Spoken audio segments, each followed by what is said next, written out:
Hello बच्चों, प्रश्न दिए है जब कोई सेना पुल पार करती है तो सैनिक कदम मिलाकर क्यों नहीं चलते।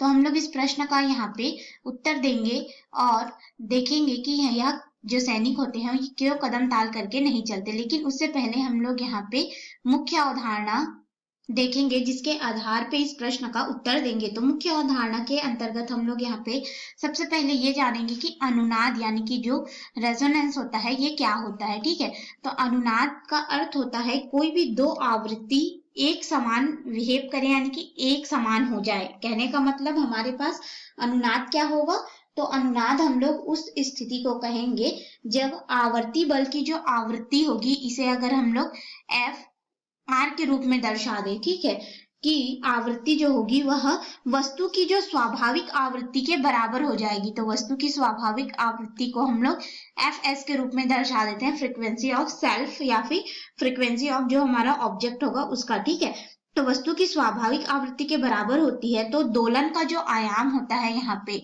दोलन का आयाम जो होता है वह बढ़ जाता है। ठीक है, आयाम को अगर हम लोग ए से दर्शाए तो यह अत्यधिक मात्रा में बढ़ जाता है। कब? जब यहाँ पे आवर्ती बल की आवृत्ति और दोलन जो होगी वस्तु की स्वाभाविक आवृत्ति के बराबर हो तो अधिकतम हो जाएगा आयाम। इस परिघटना या घटना को हम लोग क्या कहते हैं, अनुनाद की स्थिति कहते हैं, जब वस्तु और आवृत्ति बल की जो आवृत्ति है वह बराबर हो जाती है तो उस समय दोलन का आयाम जो है वह बढ़ जाएगा।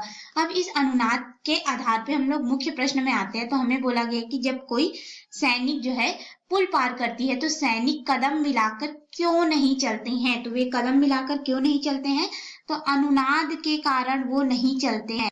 क्या होता है, अनुनाद के कारण सैनिकों को पुल पार करते करते कभी भी कदम मिलाकर नहीं चलने दिया जाता। क्यों?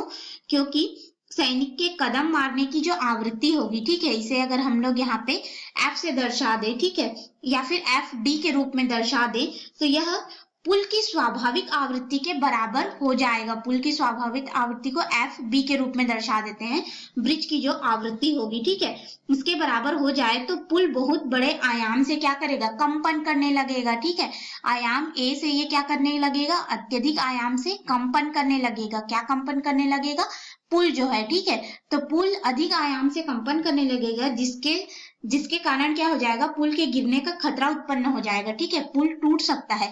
इसीलिए क्या किया जाता है, जब भी सैनिक जो है कदम ताल करके चलते हैं तो उन्हें कदम ताल करके चलने से मना किया जाता है, कभी भी उन्हें कदम ताल करने नहीं दिया जाता। केवल क्या होता है, अनुनाद के कारण। तो ये हमारे प्रश्न का उत्तर है। आशा है आपको इस प्रश्न का उत्तर समझ में आया होगा। धन्यवाद।